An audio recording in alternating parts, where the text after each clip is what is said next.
Hello everyone. तो इस video में हम लोग डिस्कस करने वाले हैं क्लास 7 एनसीईआरटी हिस्ट्री के चैप्टर 2 को। और हमारे चैप्टर का नाम है राजा और उनके राज्य। तो इस वीडियो में हम लोग क्या करने वाले हैं, तो इस वीडियो में हम लोग यही करेंगे कि इस चैप्टर से जितने भी इंपॉर्टेंट टॉपिक हैं जहाँ से एमसीक्यू एराइज हो सकता है या प्रीवियस एग्जामिनेशन में पूछा गया है, उन सारे बिंदुओं को हम लोग डिस्कस करेंगे और पढ़ेंगे, जिससे ये चैप्टर आपका 10 से 15 मिनट के अंदर में पूरा रिवाइज हो जाएगा। और ये 3-4 के लिए काफ़ी इंपॉर्टेंट है। अगर आप हिस्ट्री में 40 आउट ऑफ 40 लाना चाहते हैं तो ये वीडियो आपको स्किप नहीं करना होगा, भले आप कोई भी कोर्स पढ़ें, लेकिन इस क्लास को कंप्लीट कर लें। और ये सीरीज जो चल रहा है ये पूरे एनसीईआरटी को कवर कराएगा। इससे पहले वाले वीडियो में हम लोग क्या देखे थे, दिल्ली सुल्तान के बारे में हम लोग देखे थे, जिसमें हम लोग एनसीईआरटी से सारे इंपॉर्टेंट एस्पेक्ट्स को डिस्कस कर चुके हैं। साथ ही साथ ओल्डर एनसीईआरटी से भी कर लिए हैं और लूसेंट से भी उस टॉपिक को टच किए हैं। तो इस वीडियो में लास्ट तक बने रहे, उससे पहले चैनल को सब्सक्राइब करें और वीडियो को लाइक करें। तो हम लोग देखते हैं इस चैप्टर में आगे क्या क्या दिया गया है। तो इस राजा और उनके राज्य चैप्टर में हम लोग क्या देखेंगे, तो सबसे पहला चीज़ देखेंगे कि 7वीं सदी के बाद कुछ राजवंशों का उदय होता है। आप यहाँ पर ये देखेंगे कि अलग अलग क्षेत्रों में देश के, खासकर साउदर्न पार्ट की बात कर रहा है, तो साउदर्न पार्ट में अलग अलग क्षेत्रों में बहुत सारे नए नए जमींदार या योद्धा सरदार अस्तित्व में आते हैं। ठीक है, जमींदार या योद्धा सरदार। अब राजा लोग इसी जमींदार को या योद्धा सरदार कौन हुआ, वैसे जमींदार जिनके अंदर में बहुत सारे सैनिक हुआ करते थे, जो युद्ध पड़ने पर राजा को मदद करते थे अपने सैनिक के जरिए। तो राजा इन्हीं भूस्वामियों को या योद्धा सरदार को, भूस्वामी मतलब जमींदार को, मातहत या सामंत का उपाधि दिया करता था, दर्जा दिया देता था। कौन देता था? राजा। क्या देता था? मातहत या सामंत का दर्जा देता था। किसको? भूस्वामी को या योद्धा सरदार को, जो भी उसके राज्य में हुआ करता होगा।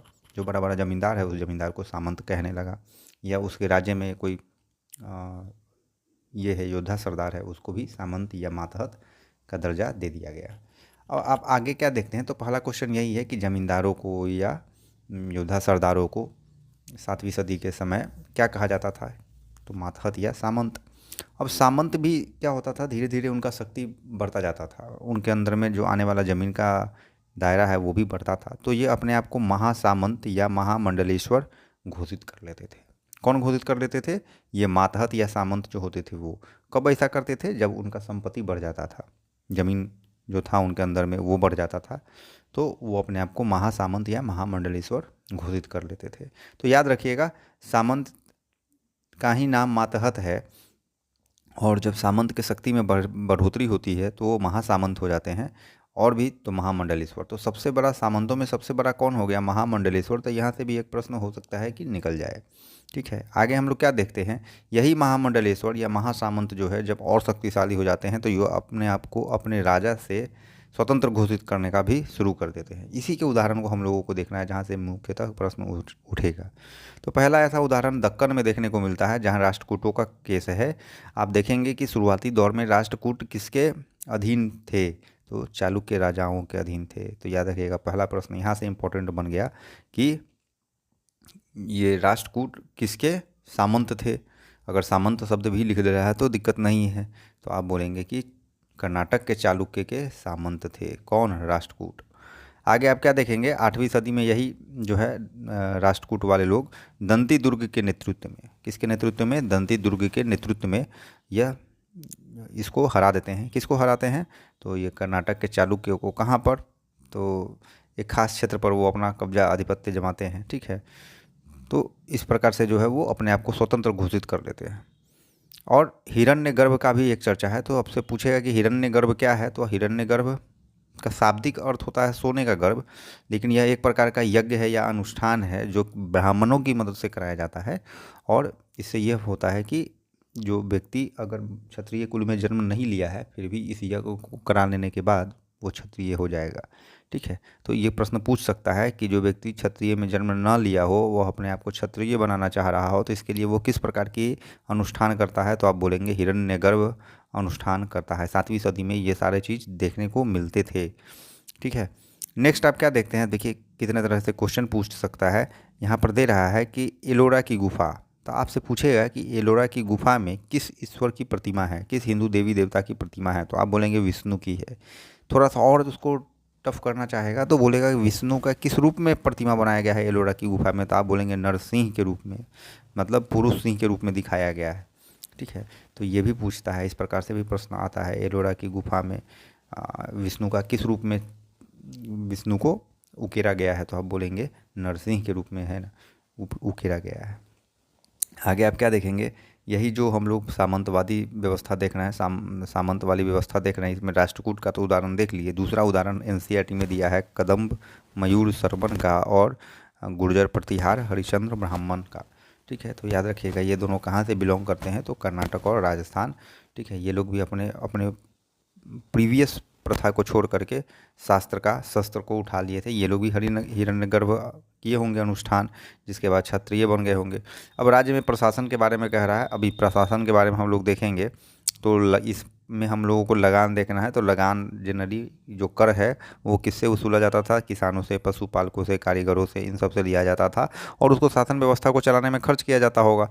लेकिन इंपॉर्टेंट चीज़ क्या है यहाँ पर, कर जो आप देखेंगे 400 ऐसे शब्द हैं जो कर को सूचित करते थे चोल वंश के समय में। चोल वंश कहाँ का था, तमिलनाडु का था, तो आप जानते ही होंगे बहुत ही फेमस है। तो चोल तमिलनाडु का था और इसके समय में कितने प्रकार के कर देखने को मिलते हैं, तो 400 से ज़्यादा कर सूचक शब्द मिलते हैं। मतलब वैसे शब्द जो अलग अलग किस्म के करों को दिखाते हैं। तो आप कह सकते हैं कि 400 प्रकार के करों का वर्णन देखने को मिलता है तमिलनाडु में चोल वंश के शासन के समय में। लेकिन ये 400 तो संख्या आप याद रखिए इंटरेस्ट के लिए, क्वेश्चन बनेगा वेट्टी से। क्या बनेगा, वेट्टी से। वेट्टी क्या है, तो वेट्टी एक प्रकार का जबरन श्रम वाला कर है। मतलब ऐसा कर है जो पैसे के रूप में नहीं देना है, ज़बरदस्ती श्रम करके देना है। मतलब इसको आप इंग्लिश में कहेंगे तो फोर्स्ड लेबर है ना, काम करके आपको अपना कर ये करना है, अदा करना है। ठीक है, तो जबरन नगद की बजाय जबरन श्रम के रूप में लिया जाता था। कौन चीज़ लिया जाता था, वेट्टी लिया जाता था। वेट्टी क्या है, एक प्रकार का ये है कर है, जबरन श्रम। ठीक है, तो ये आप समझ गए। बाकी चीज़ इसमें हम लोग नहीं देखेंगे। आगे हम लोग क्या देखते हैं, अब इस कर को वसूली करने के लिए अधिकारी पदाधिकारी वगैरह हुआ करते थे, स्वाभाविक है कि होगा। अब ये पदाधिकारी कैसे होते थे, तो प्रभावशाली परिवार के होते थे और वंशानुगत होता था। सेना में भी ऐसा ही होता था। मतलब याद रखिएगा एक चीज़ यहाँ से निकल गया कि सेना में जो बहाली वगैरह है ये सब मुख्य पदों पर वो क्या होता था, वंशानुगत होता था। एक फैमिली का कोई व्यक्ति है तो उसका नेक्स्ट जनरेशन, फिर उसका नेक्स्ट जनरेशन, इस प्रकार से। ठीक है, तो यहाँ पर हमको वंशानुगत चीज़ देखने को मिल रहा है, किसमें, चोल वाले में। आगे हम लोग देखते हैं प्रशस्ति वगैरह के बारे में बोल रहा है। तो ये प्रशस्ति याद रखना है, नागभट्ट की उपलब्धियों के बारे में है। कह रहा है कि ग्वालियर मध्य प्रदेश में पाई गई एक प्रशस्ति में प्रतिहार नरेश नागभट्ट के कामों का वर्णन किया जाता है। तभी याद रखिएगा कि ग्वालियर के प्रशस्ति में जो नागभट्ट के कामों का वर्णन करता है वह किस भाषा में लिखी गई है, तो संस्कृत में लिखी गई है। इस प्रकार से प्रश्न आएगा। ठीक है, तो ये हो गया नागभट्ट का जो प्रशस्ति है, कहाँ मिलता है, ग्वालियर में। याद रखिएगा प्रशस्ति से क्वेश्चन आता है। अब यहाँ पर ताम्रपत्र है, तो ताम्रपत्र में याद रखना है क्या कि जो ब्राह्मणों को भूमि अनुदान में दिया जाता था है ना, या पुरस्कृत करने के लिए जो भूमि दिया जाता था उसका बही खाता कहाँ मेंटेन किया जाता था, तो ताम्रपत्रों पर मेंटेन किया जाता था। देख रहे हैं ना, ताम्रपत्र, ये जो पिक्चर दिया गया है तांबे के पत्री पर लिखा जाता था। दूसरा चीज़ ये याद रखना है कि ये ताम्रपत्र पर किस भाषा का उपयोग किया जाता था, संस्कृत और तमिल। तो ये सब भी ध्यान में रखना है। और जब ज़्यादा टिपिकल करने का प्रयास करेगा, जो कि खासकर इस बार स्टेट 4 में ट्री 4 में करेगा क्योंकि कंपटीशन ज़्यादा है, तो आपको ये सब चीज़ पूछ सकता है। तो याद रखिएगा ये जो ताम्रपत्र है वो किस भाषा में लिखा होता था, संस्कृत और तमिल में। नेक्स्ट हम लोग क्या देखते हैं, ये भूमि के साथ क्या होता था इससे हमको मतलब नहीं है। आगे हम लोग क्या देखेंगे कि 12वीं शताब्दी में एक बृहत संस्कृत काव्य की रचना की गई है ना। तो यहाँ पर कलहन का नाम है, इसे कलहन नामक एक रचनाकार द्वारा किया गया था। तो राजतरंगिणी जो बुक है वो हम लोग देखते हैं जो किया गया है। राजतरंगिणी के बारे में क्वेश्चन किस प्रकार से पूछ सकता है, तो किस भाषा में लिखा गया है, तो याद रख रही है संस्कृत काव्य है, संस्कृत में लिखा गया है, तो ये याद होना चाहिए, पूछ देता है। और इसमें किसके बारे में वर्णन है, तो कश्मीर पर शासन करने वाले राजाओं का इतिहास है उसमें। ठीक है, किसके द्वारा लिखा गया है, तो कलहन के द्वारा। उस बुक का नाम क्या है, राजतरंगिणी। ठीक है, तो याद रखिएगा। आगे हम लोग क्या देखते हैं, अब इसको लिखने के लिए अलग अलग चीज़ों का मदद लिया गया, शिलालेख, दस्तावेज, प्रत्यक्षदर्शी है ना, इतिहास समेत अन्य तरह के स्रोतों का इस्तेमाल है ना किया गया था। इसके अलावा आप क्या देखते हैं कि इस बुक का सबसे खासियत क्या है कि इस बुक में राजा की नीतियों का आलोचनात्मक रूप दिखाई देता है। ठीक है, आलोचनात्मक मतलब 12वीं सदी के लिए यह असाधारण ग्रंथ था, क्योंकि सब में राजा की प्रशंसा को ही वर्णन किया जाता था, लेकिन यह एक ऐसा राजतरंगिणी है ना, एक ऐसा किताब था जिसमें कल्हण ने क्या किया, आलोचनात्मक रूह को भी, पहलू को भी छिपाया नहीं। किसका आलोचनात्मक, तो जो समय के शासक थे। आगे हम लोगों का क्वेश्चन कहाँ से आएगा, तो त्रिपक्षीय संघर्ष से क्वेश्चन आएगा कि ये त्रिपक्षीय संघर्ष किनके किनके बीच हुआ था, तो गुर्जर प्रतिहार, राष्ट्रकूट, पाल के बीच में हुआ था। और किस चीज़ पर कब्जा करने के लिए, तो कन्नौज के ऊपर कब्जा करने के लिए, है ना। और बड़ा लंबा चला था तीनों पक्ष के बीच, इसे त्रिपक्षीय संघर्ष भी कहते थे। ठीक है, आगे हम लोग क्या देखते हैं इसी के बीच कि अफ़गानिस्तान में गजनी का महमूद ऐसा ही एक शासक है, गजनी का महमूद। ठीक है, तो गजनी क्षेत्र का था और अफ़गानिस्तान ही देश का ही था। तो उसने धार्मिक पूर्वाग्रह से प्रेरित होकर के, मैंने धार्मिक हिंसा और अपने धर्म को ऊंचा करने के लिए, आगे बढ़ाने के लिए 17 बार 1000 से 1025 ईस्वी में हमला किया था। तो याद रखना ये डेट काफ़ी इंपॉर्टेंट है, यहाँ से क्वेश्चन पूछेगा कितनी बार हमला करता है, तो 17 बार करता है। ठीक है, और 1000 से 1025 पैसा वगैरह भी पूछ लेता है एकदम डेटा में, तो आपको ये याद रखना होगा 1000 से 1025।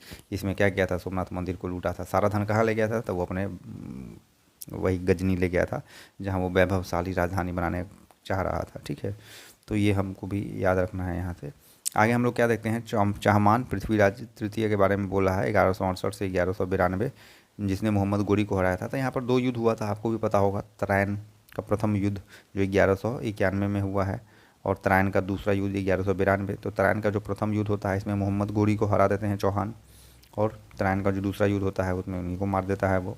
ठीक है, तो ये याद रखेंगे, ये भी एक इम्पॉर्टेंट पॉइंट है जहाँ से क्वेश्चन एराइज होगा। आगे हम लोग देखते हैं चोल राजे को नज़दीक से। तो कह रहा है कावेरी डेल्टा में मुटरियार नाम से प्रसिद्ध एक छोटे से मुखिया परिवार की सत्ता थी। याद रखिएगा, मुटरियार परिवार कहाँ पर रहता था, तो कावेरी डेल्टा में। ठीक है, वे कांचीपुरम के पल्लव राजाओं के मातहत थे, माने सामंत थे। किसका सामंत था ये चोल वाला वंश, तो कांचीपुरम के पल्लव राजाओं के। कह रहा है उड़ैयार के चोल वंशीय प्राचीन मुखिया परिवार के विजयालय। अब देखिए यहाँ पर ये उठा पटक करने का काम, उलट पलट करने का काम कौन किया, विजयालय ने किया था। ठीक है, माने यही नेता था जो उस समय था, अपने परिवार का मुखिया बना हुआ था। ये क्या करता है, मुटरियार को हरा देता है। कहाँ हरा देता है, डेल्टा पर, है ना। कौन डेल्टा, ये कावेरी डेल्टा जो है, यहाँ पर ये विजयालय जो है वो कांचीपुरम के पल्लव राजाओं का कब्जा जीत लेता है, छीन लेता है उनसे, और यहीं पर अपना शासन व्यवस्था बैठाता है। तो कहता है उसने वहाँ तंजावुर शहर और निशुंभ सूदिनी देवी का मंदिर बनवा दिया है। किसने बनवाया, तो विजयालय। क्वेश्चन पूछा हुआ है हिस्ट्री 3 में। तो आप याद रखिएगा कि तंजावुर शहर बसाने का श्रेय किसको जाता है, तो विजयालय को जाता है। निशुंभ सूदिनी देवी का मंदिर किसने बनवाया, तो विजयालय। ये क्वेश्चन पूछा हुआ है, याद रखना है, यहीं से क्वेश्चन पूछता है, एनसीईआरटी का हूबहू यही क्वेश्चन पूछा है। नेक्स्ट हम लोग क्या देखते हैं आगे कि राज प्रथम जो सबसे शक्तिशाली चोल शासक माना जाता है, 985 में राजा बना, और उसी ने ज़्यादातर क्षेत्रों पर अपना नियंत्रण स्थापित किया। ये राजवंश से रिलेटेड क्वेश्चन भी पूछता है, पूछे हुए है, पूछता नहीं है, पूछे हुए है। इसके डिटेल को हम लोग लूसेंट वाले एपिसोड में डिस्कस करेंगे। आगे हम लोग क्या देखते हैं, राज के पुत्र राजेंद्र प्रथम ने उसकी नीतियों को जारी रखा और गंगा घाटी, श्रीलंका तथा दक्षिण पूर्वी एशिया देशों पर हमला किया। मतलब यहाँ से क्वेश्चन पूछ सकता है कि कौन सा चोल शासक था श्रीलंका वगैरह पर कब्जा स्थापित करता है, तो आप बोलेंगे राजेंद्र प्रथम। इन अभियानों के लिए उसे एक जल सेना भी बनाई। नेवी को शुरुआत करने वाला कौन शासक था, ये भी पूछेगा, तो राजेंद्र प्रथम। चोल वंश काफ़ी इंपॉर्टेंट टॉपिक है, काफ़ी फेवरेट है। ठीक है, तो याद रखिएगा। तो इस दोनों राजा से भी पूछता ही है कि कौन सा मंदिर कौन निर्माण कराया है, आगे हम लोग देखेंगे। भव्य मंदिर और कांस्य मूर्ति कला। तो आप क्या यहाँ पर देखते हैं कि राज और राजेंद्र प्रथम द्वारा बनवाए गए तंजावुर और गंगाईकोंडा चोलपुरम के बड़े मंदिर स्थापत्य और मूर्ति कला की दृष्टि से, तो इस लाइन से क्वेश्चन बना हुआ है परीक्षा में, इस हिस्ट्री में, आखिरी 3 में, तो याद रखिएगा। नेक्स्ट क्वेश्चन क्या हम लोग देखते हैं कि मंदिर सिर्फ पूजा आराधना का जगह नहीं था, वहाँ क्या क्या चीज़ का केंद्र होता था। तो 5 ऑप्शन वाला जो क्वेश्चन देता है यहाँ से निकलेगा कि आर्थिक भी केंद्र था, सामाजिक भी था, सांस्कृतिक भी था, और आराधना तो था ही। अब कह रहा है चोल कांस्य प्रतिमाएं संसार की सबसे उत्कृष्ट कांस्य प्रतिमाओं में गिनी जाती है, जो नटराज वगैरह का है। तो याद रखिएगा ये चोल साम्राज्य का ही देन है ना। आगे हम लोग क्या देखते हैं, कृषि और सिंचाई वाले में तो नहर वगैरह का व्यवस्था होता है, पानी इकट्ठा करने का भी वो रखते हैं, तो हम लोगों को ऑब्जेक्टिव वहाँ से राइज नहीं होने वाला है। आगे हम लोग क्या देखते हैं जहाँ से ऑब्जेक्टिव राइज हो जाए।